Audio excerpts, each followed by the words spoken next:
안녕하십니까. 도덕경 읽어주는 수학자 김성재입니다. 앞서는 이 3장에서 무위를 이야기하고 무위질서와 불온주교를 성인의 다스림의 대원칙으로 삼았습니다. 제3장은 무위를 실천하면 다스리지 못할 것이 없다는 결론을 담고 있습니다. 그럼 왜 무위가 성인의 다스림의 중심이 될까요? 성인은 도를 실천하는 지도자입니다. 그런데 도가 무위해요. 도는 그 모습에서 무위하고 그 작용에서 무위합니다. 제4장은 도의 무위한 모습을 이야기하고 있습니다. 원문을 볼까요? 도충이 용지 흑불영 연애 사만물 지정. 도는 비어있고 작용은 차우림이 없다. 깊구나 만물의 근원 같다. 도는 비어있다는 것은 도는 무라는 것이고요. 작용에 차오르지 않는다는 것은 작용이 끊임이 없다는 것입니다. 만물에게 끊임없이 작용하고 있는 것이죠. 그래서 만물의 근원이 됩니다. 그런데 그 도의 모습이 너무 깊어서 구체적인 모습을 볼 수 없어서 이런 같다는 표현을 쓰고 있는 거예요. 아닌데 그렇게 보인다는 뜻이 아니라 만물의 근원인데 깊어서 잘 구체적으로 볼 수 없다라는 뜻입니다. 좌기의 해기분 화기광 동기진 참의 사혹존. 날카로움은 꺾여 있고 얽힘은 풀려 있고 빛에 화합하고 티끌과 하나가 된다. 고요하구나 마치 있는 것 같다. 분별이 없기 때문에 날카로움이 꺾여 이렇게 보이는 것이고요. 애씀과 억지가 없기 때문에 얽힘이 풀리게 보이는 것이고요. 스스로를 드러내려 하지 않기 때문에 주의와 빛으로 화합하고 있는 것이고요. 참된 본성을 지키고 있기 때문에 세상 만물의 티끌과 하나가 되는 것입니다. 그런 모습을 하고 있어요. 고요하구나. 또 깊고 고요해요. 그래서 마치 있는 것 같다. 여기도 없다는 뜻이 아닙니다. 많은 학자들이 이게 있는 것 같다라는 말이 없다는 것을 실토하는 것이다 라는 식의 그런 해설을 하는 분이 많죠. 내노라는 학자들도 그렇게 합니다. 그런데 도가 존재하지 않는다면 애당초 해설을 말았어야죠. 도는 존재합니다. 그래서 의역을 해보면 존재를 의심할 것 같다. 이 혹자는 만일 만약 그렇지만 의심하다는 뜻도 있어요. 여기서는 의심하다는 뜻으로 쓰였다고 보면 됩니다. 이 글자가요. 애초에 나라를 뜻하는 글자였어요. 창과 요거는 입구, 요거는 어떤 경계라든가 나라를 표현하는 것이고요. 요거는 한일자는 나라의 경계를 표현하는 것입니다. 그래서 애당초 이 글자는 나라를 뜻했어요.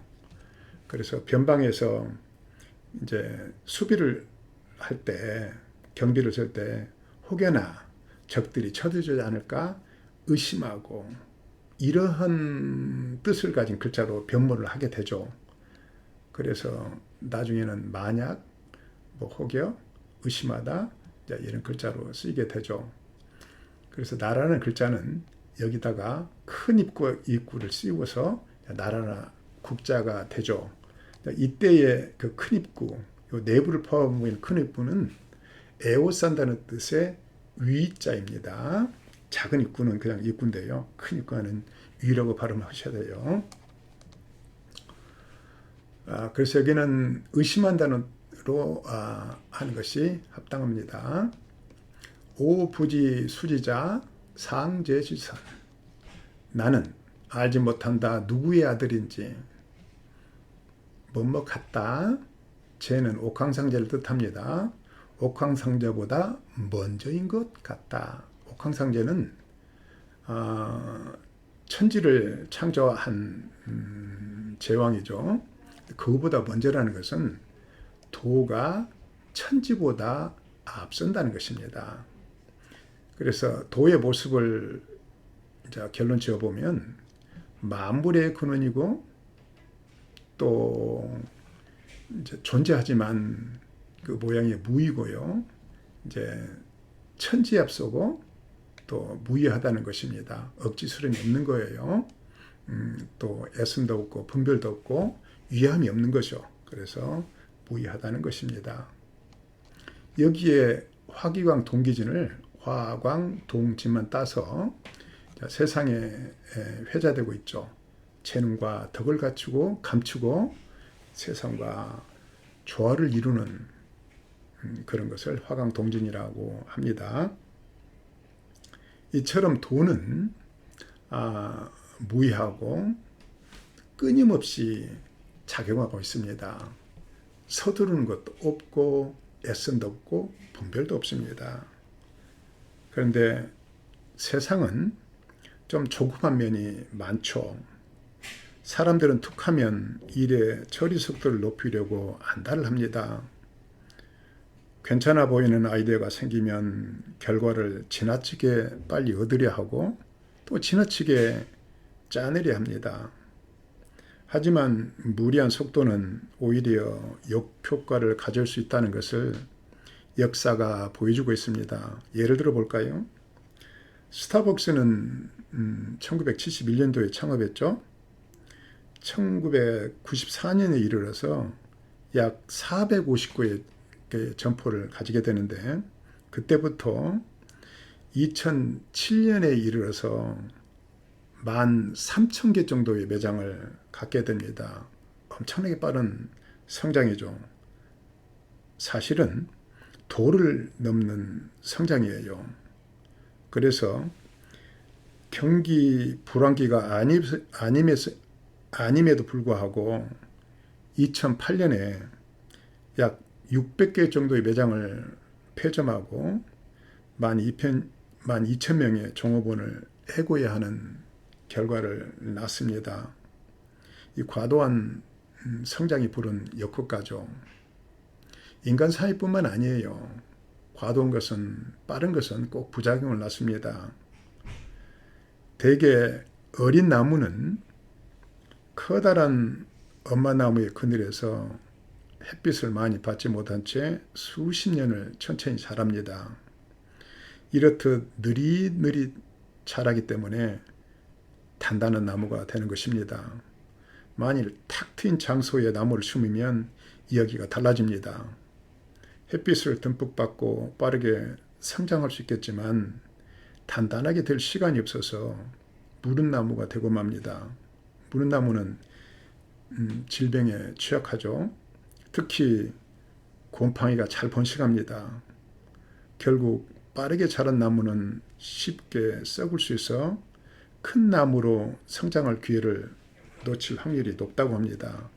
이것은 독일의 산림 전문가 피터 볼레벤의 설명입니다.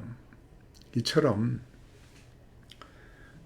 사회나 자연이나 과도한 빠름은 늘 부작용을 냈습니다. 사람들은 결론적으로 변하지 않는 것을 보지 못하고 변하는 것만을 보고 더욱 빠르게 변하는 것을 원합니다. 하지만 일이든 투자든 사랑이든 우리 인생의 중요한 것들은 인내심과 희소성 때문에 가치가 되고 의미가 되는 것입니다. 인내심은 단단한 성장을 이끌 수 있게 하고 희소성이 있기 때문에 소중함을 느끼게 되고 감사할 수 있게 되는 것입니다. 시조 한 수로 마감할까요? 길동무, 빛이 되려느냐 그림자 되려느냐. 빛은 드러나겠지만 그림자가 좋소. 말없이 뒤따르는 길동무가 되겠소. 감사합니다.